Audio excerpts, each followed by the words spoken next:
Eu sou o Thales, professor de História. Vou dar aula para vocês agora de História do Estado de Goiás. É uma aula inaugural, uma primeira aula, porque o conteúdo de História não é um conteúdo extenso, mas se você souber dividir ele, você consegue abraçar toda a matéria. Pessoal que está fazendo concurso aí para carreira policial, para agente prisional, tá aqui as forças, né? Patrimônio dos Goianos, aqui é a gloriosa PM do Estado de Goiás, tá aqui Bombeiro do Estado de Goiás, agente prisional ou VPT, tá logo ali, e Polícia Civil do Estado de Goiás.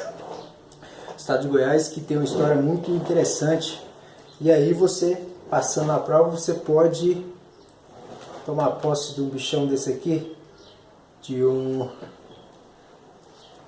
como se diz, esse aqui é o bolachão, né, que é o distintivo da Polícia Civil, ou de agente prisional, ou da PM do Goiás. Não tem distintivo, mas tem arma, tem tudo que você precisa para ser um bom policial. Também você vai adquirir uma algema dessa aqui. Estou mostrando para vocês terem motivação, para motivar aí, para poder estudar mesmo, estudar toda a matéria, não estudar apenas a área de direito ou português, estuda toda a matéria para você tirar uma nota boa. Vamos lá, a formação econômica do Estado de Goiás se deu com a mineração no século XVIII. No século XVIII, a mineração estava no seu auge, e o ouro do Estado de Goiás ele foi extraído por meio de aluvião. O ouro de aluvião é o ouro que se extrai nas margens dos rios, com uma bacia onde eles mexem o cascalho, e o ouro, como é mais pesado, ele fica no fundo, e aí eles vão pegando esse ouro. O Estado de Goiás começou a sua formação no período que corresponde à colonização, o período da colonização, no século XVI. Esse território, como vocês podem ver, já existia o território, assim como na história do Brasil, o território brasileiro já existia. Aí se fala que Pedro Álvares Cabral descobriu o Brasil, mas não, ele apenas desbravou, mostrou para o mundo e também iniciou toda essa história. Ele só precisava ser descoberto, então a partir do século XVII começou as expedições em busca de riquezas e glória, que contribuíram para o progresso do povo goiano. Não teve uma formação planejada, mas desenvolveram uma rica cultura sertaneja e uma história incrível. Então, a civilização goiana, o povo goiano não tinha nada planejado, foi uma civilização que foi se formando conforme teve os garimpos, as vilas foram criadas, o pessoal foi aglomerando, mas não foi uma coisa planejada. Já havia sido encontrado ouro em Minas Gerais em 1698, em Ouro Preto, em Mato Grosso, em 1718, em Cuiabá. Devido ao território que pertence Goiás estar próximo à linha do Equador, esse foi um dos motivos para a busca de ouro, semelhante em Minas Gerais e Mato Grosso. Goiás era administrado pela capitania de São Paulo, é importante vocês anotar isso, que ele foi administrado pela capitania de São Paulo. A maior que tinha na época, a maior capitania que tinha na época era a capitania de São Paulo. Estendia-se do Uruguai até o estado de Rondônia. Está aqui um mapa que eu coloquei, dá para você observar os rios, para você observar aonde aqui a mineração ela tinha mais evidência, que era aqui Cuiabá, Vila Boa e Sabará, Vila Rica, São João del Rei, no Rio de Janeiro. Está aqui o Rio Tietê de São Paulo, Rio Paraná, Rio Xingu e o Cuiabá. Além disso, 3 fatores levaram ao descobrimento do ouro no interior. Quais foram os fatores que levaram a buscar o ouro no estado de Goiás? É importante que pode cair muito, você cai nas provas aí. Sempre quando cai 5 questões ou mais referente à história e geografia do estado de Goiás, vai cair essa matéria que é a parte de mineração, porque ela é fundamental para o estado, na história do estado. A busca por um caminho para as minas de Cuiabá, então havia uma necessidade de um caminho para Cuiabá, Mato Grosso, como uma opção, porque tinha os caminhos, mas o caminho para Cuiabá seria um caminho melhor. entendeu? Um momento psicológico também, onde mitos e teorias renascentistas afirmavam que existia um verdadeiro Eldorado no interior do continente norte-americano. Havia todo aquele sussurro de que ali realmente existia muito ouro naquela região, né? E também a questão de uma oportunidade da capitania de São Paulo expandir seu domínio, depois de ter vários reveses em Minas Gerais, onde a corte portuguesa deu uma limitada lá na questão das capitanias, foi crescendo o ouro na questão do ouro, né? E aí eles foram ficando meio, também cobrando muitos impostos, e aí o lucro estava ficando um pouco baixo, e aí com a descoberta de novos locais onde tinha ouro, poderia formar uma nova história, né? Aproveitar pelo menos o início ali, antes da corte portuguesa pegar o domínio, né? Soma-se a isso o fator de ser um território bastante conhecido. O estado de Goiás ele já era conhecido, já existia no mapa, né, no mapa da época, e o pessoal já sabia que ali realmente poderia ter várias riquezas, né? Tanto em São Paulo como em Belém, pois era descrito em roteiros que corriam de mão em mão. Tinha um roteiro que corria, eram os mapas, né? Não era como esse aqui, né? Que esse aqui é um mapa mais atualizado. Na época não tinha toda essa tecnologia, não tinha celular, não tinha computador avançado, né? E a questão aí dessas rotas, né? Aqui você pode observar, né? As rotas aqui, ó. Vila Administrativa, Vila Boa de Goiás fica logo aqui, próximo aos rios, né? Onde o ouro foi extraído, o ouro de Goiás foi extraído às margens dos rios. Então você pode observar que Vila Boa de Goiás era nas margens dos rios. Está aqui Mato Grosso, né, Cuiabá. Você pode observar também a questão aqui das Minas Gerais, aqui logo no cantinho. São Paulo, logo abaixo. Okay. Quando se fala em expedições, você tem que observar as expedições que tinham na época, que eram as entradas que partiam do litoral, da Bahia ou Rio de Janeiro. Por que as entradas partiam do litoral? Porque na época a capital era na Salvador, Bahia, né? E Rio de Janeiro também, onde ali a corte ficava, né? Salvador, Rio de Janeiro, pelo norte ou leste, montando-se correntes nos rios amazônicos. Eram oficiais. As entradas, você vai ter que lembrar o seguinte, que as entradas eram oficiais, elas eram da corte. Você pode colocar assim, como eram da corte, né? Do governo, né? Na época, né? Compostos por soldados portugueses e brasileiros. Tinham como objetivo, qual era o objetivo das entradas? Era mapear o território brasileiro, era mapear o território. As bandeiras, né? As bandeiras que não eram oficiais, as bandeiras não eram oficiais do governo, tinham autorização da corte, elas eram autorizadas a fazer um tipo de trabalho, né? Eles partiam de São Paulo, as capitanias partiam de São Paulo, as entradas partiam do litoral. Então as capitanias partiam de São Paulo, a finalidade das bandeiras era descobrir minas de ouro, prata e pedras preciosas também, pedras preciosas. Descidas. As descidas eram organizadas pelos jesuítas para aldeamento de índios, para catequese, criaram na região norte da Amazônia e Pará um sistema bem estruturado de aldeias de ocultação indígena em expedições fluviais subindo o rio Tocantins até Goiás. As bandeiras atacavam missões jesuísticas, capturando índios que seriam comercializados como escravos. As margens as suas missões eram voltadas para apresamento e prospecção, sertanismo de contrato e monções. Aqui no final está dizendo o seguinte, as bandeiras, né, atacavam missões jesuísticas. Então havia um conflito entre as bandeiras e as missões jesuísticas, que eram as descidas. Por quê?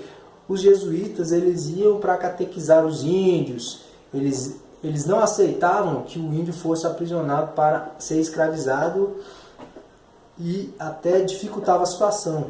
E os bandeirantes, como eles eram muito capitalistas, eles queriam lucro, eles às vezes conflitavam com os jesuítas para capturar aqueles índios que já estavam lá para ser catequizados pelos jesuítas. Então as missões dos bandeiras sempre conflitavam com os jesuítas pela captura de índios, né, que seriam comercializados como escravos. As suas missões eram voltadas para o apresamento das capitanias, apresamento de índios, prospecção, sertanismo de contrato e monções. Monções é a busca de riquezas. Vamos lá.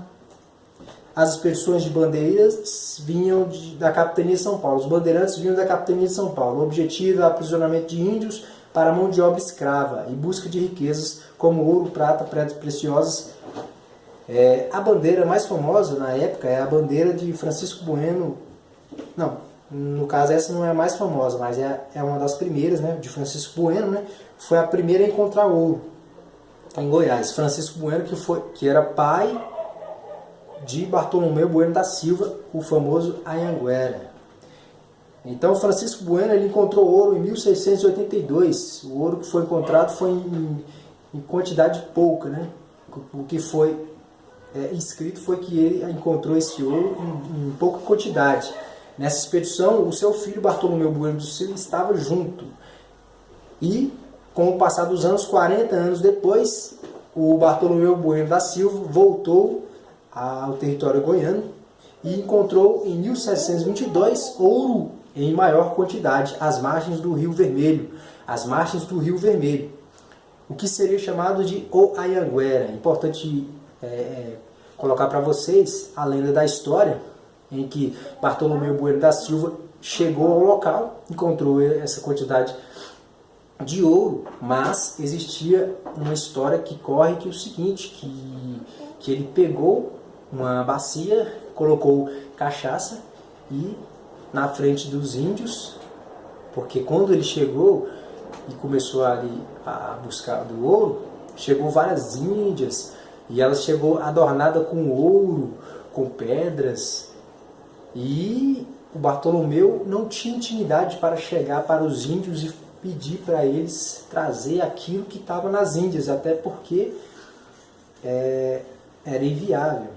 O que ele fez? E como os índios eram ignorantes nessa questão da tecnologia, da descoberta das coisas, e aí ele pegou essa cachaça, botou dentro dessa bacia e botou fogo na cachaça e jogou a bacia no rio. A bacia foi andando e pegando fogo. E aí ele disse aos índios que se eles não dessem para ele o ouro, as riquezas que ele estava querendo, ele não só ia colocar fogo naquela água, que para os índios era a água que estava na bacia, como ia colocar fogo no rio inteiro.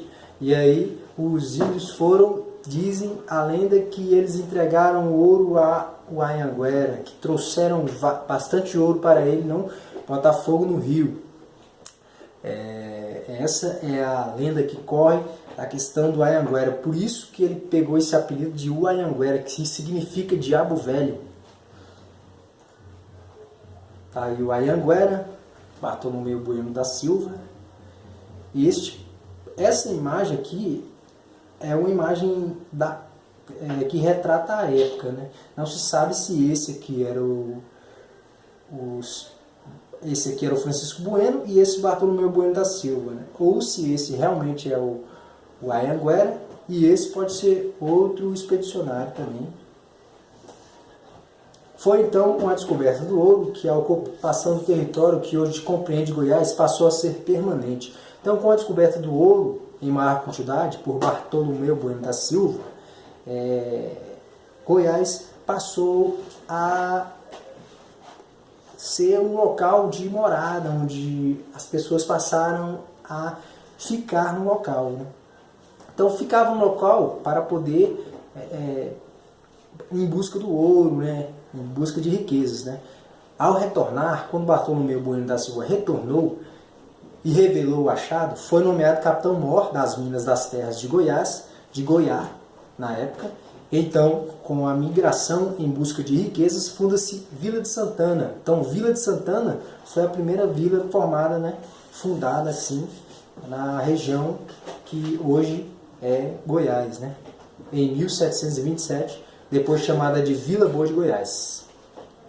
Com o objetivo de aperfeiçoar o controle sobre o ouro, evitar o contrabando e responder aos ataques de índios contrabandistas e coibir revoltas, a coroa portuguesa desmembra Goiás, criando por alvará régio a capitania de Goiás em 1744. Então, em 1744, a capitania de Goiás já não pertencia mais à capitania de São Paulo, já era independente, né? Por alvará régio da coroa portuguesa, né? Ela desmembra e aí ela passa a ser independente em 1744. Casas de fundição visavam impedir o contrabando de ouro, proibia-se o ouro em pó. Seu primeiro governador, um português, foi Dom Marco de Noronha e passa a residir no local. O fim da história do Anhanguera, Bartolomeu Bueno da Silva, não foi dos melhores. Ele foi privado dos seus direitos, alegaram que ele havia sonegado rendas em 1733. Ele acabou morrendo empobrecido 7 anos depois. Então, em 1740, Bartolomeu Bueno da Silva morre já empobrecido, né? Devido a todo o contexto histórico que aconteceu na época, né? A sociedade mineradora compõe-se de 3 classes. Então, 3 classes. A classe mineradora, é importante você saber, porque isso já caiu em prova e pode cair. Quais são as classes da época da mineração? Primeira classe, grandes mineradores, a primeira classe, autoridades reais. Segunda classe, tropeiros, oficiais, soldados, clérigos, profissionais liberais, pequenos mineradores e trabalhadores livres, pobres. E a terceira, de escravos africanos ou indígenas. Terceira classe, de escravos africanos e indígenas. A economia mineradora de Minas Gerais, Mato Grosso e Goiás no século XVIII era voltada à mentalidade mercantilista. Proibia-se os engenhos de açúcar, pois o foco era a mineração para a extração do ouro. Os tipos são lavras, faísca e de aluvião. No Goiás foi por meio de aluvião, às margens dos rios. A extração do ouro foi curta nesse estado, durou apenas meio século. Então a extração do ouro no estado de Goiás durou 50 anos. Ela escasseou por volta de 1778, no fim ali do século XVIII, gerando decréscimo progressivo no rendimento de escravos. No auge, era cobrado impostos dos captadores. Dos quais eram o quinto, era um dos impostos, que era 20% da extração, captação, que era o imposto pelo número de escravos, entradas sobre a circulação de mercadorias, dízimo, que era 10% da parte da produção agropecuária, passagem sobre o trânsito e o ofício sobre a lotação de cargos públicos e Césares sobre o comércio de escravos. Então, vários impostos já estavam sendo cobrados ali, assim como estava sendo cobrado em Minas Gerais, Mato Grosso. Tá aí o mapa que compreende aí a parte que pertenceu à capitania de Goiás. A busca pelo ouro era o foco do povo que ali encontra-se. Uma sociedade em regularidade que percorria onde o ouro se mostrava mais intenso. Denominado de povoamento.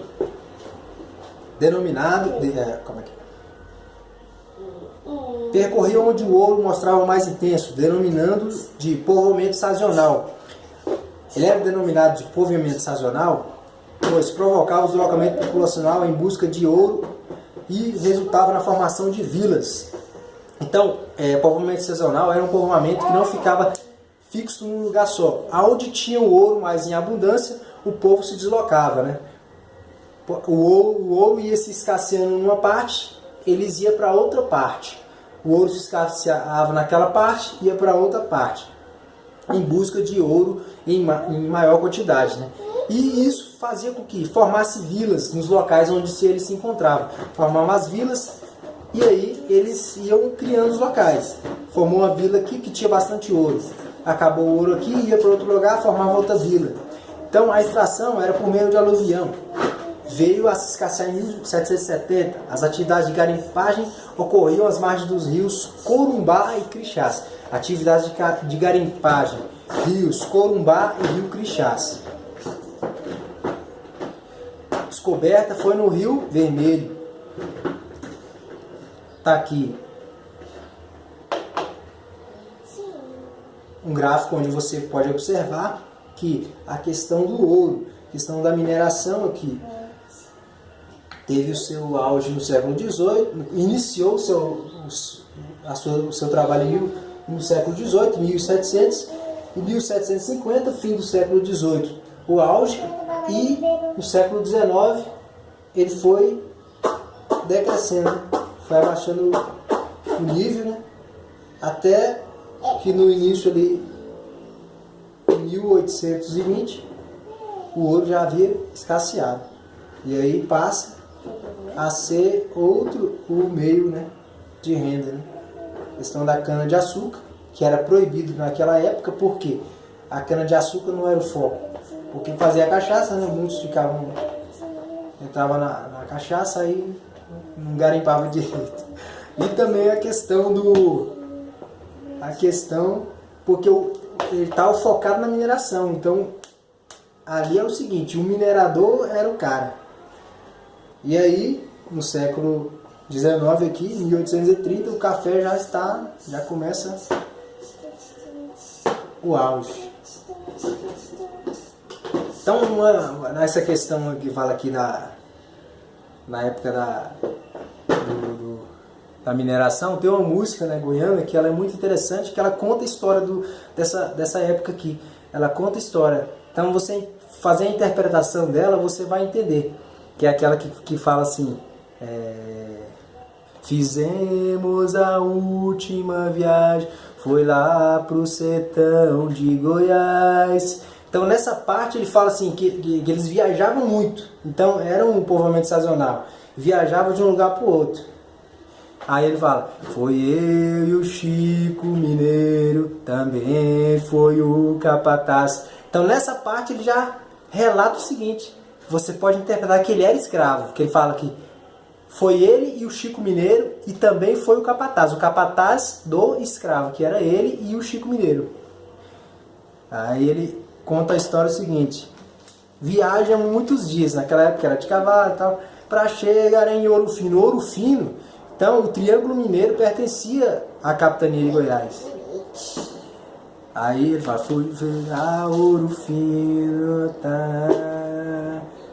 Aí tem uma parte que fala assim, quando eu vi seu documento, aí ele ficou triste, né? De saber que o Chico Mineiro era meu legítimo irmão. Então naquela época da escravidão, tinha escravo que era vendido e às vezes ele não... Nessa história, ele ficava com o irmão dele, de sangue mesmo, legítimo, mas não sabia, porque como era escravo, era vendido. E aí, pela ignorância e também pela época, né, da escravidão e tal, não sabia. Aí quando ele foi ver, depois que ele morreu, que ele soube que ele era irmão dele. Então essa é uma das canções que ela relata realmente a questão da história do estado de Goiás. Então vamos lá? Logo inicia-se o que poucos faziam, plantar com o esgotamento do ouro e o retrocesso da economia, ocorre o processo de ruralização. Então quando o ouro foi se escasseando, teria que buscar uma outra forma de poder alavancar o estado, né, e não quebrar, né, porque estava muito concentrado na questão do ouro, não se plantava, não se fazia outras coisas. E aí em 1780, né, inicia-se o processo de ruralização, né, começa a poder, a busca, né, de plantar para poder, porque tinha acabado o ouro, e o que fazer com aquele povo que estava ali, né. Ocorre o esvaziamento dos centros urbanos, o empobrecimento e o isolamento do estado. Então o pessoal que vivia ali no centro, né, eles iam para o interior em busca de poder plantar, né, plantio, e o país foi ficando isolado, né. Quem podia saía do estado, quem não podia ia para o isolamento, né. Ia para o interior do estado, né, e começava a plantar começava o período, né, que aí já vem outra parte da história, que é a parte da pecuária e agricultura, né? Enfrentava grande dificuldade por falta de um sistema viário para expandir a agricultura. Então já existia uma deficiência, né, na questão do sistema de transporte para transportar o que se plantava, né, para expandir a agricultura. Questões, agora vamos fazer algumas questões aqui, umas questões que eu selecionei para vocês, questões voltadas para essa matéria aqui, essa parte que eu estou passando para vocês, da mineração. Então vamos lá, PM do Goiás, Soldado 2013. O primeiro descobrimento de diamantes em Goiás, no Rio Claro e Pilões, deve ter se dado em meados de 1733, apesar de pouco conhecido por causar uma grande visibilidade da exploração de ouro. A exploração de diamantes foi objeto de extrema atenção por parte de autoridades portuguesas. No contexto de Goiás, na segunda metade do século XVIII, a exploração de diamantes era.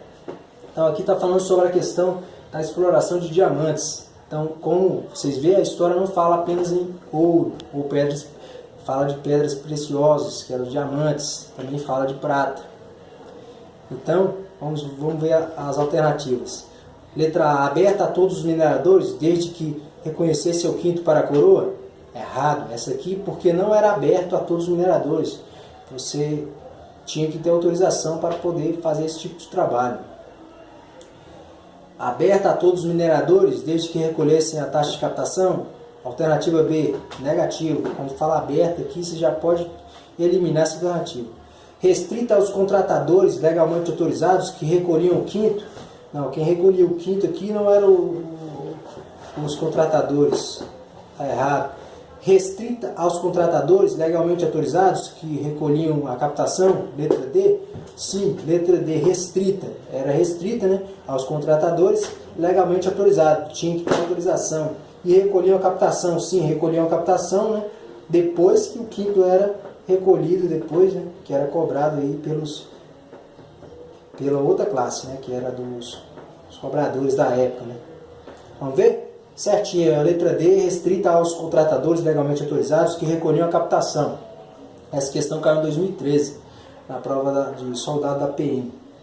Vamos lá, questão 2. PM do Goiás, soldado, 2013. As minas eram, assim, uma espécie de colônia dentro da colônia. Isso nos explica o pouco desenvolvimento da lavoura e da pecuária em Goiás. Durante os 50 primeiros anos, depois, todos os esforços da capital e da mão de obra deveriam concentrar-se na mineração. Tal sistema não se devia exclusivamente aos desejos e à política dos dirigentes.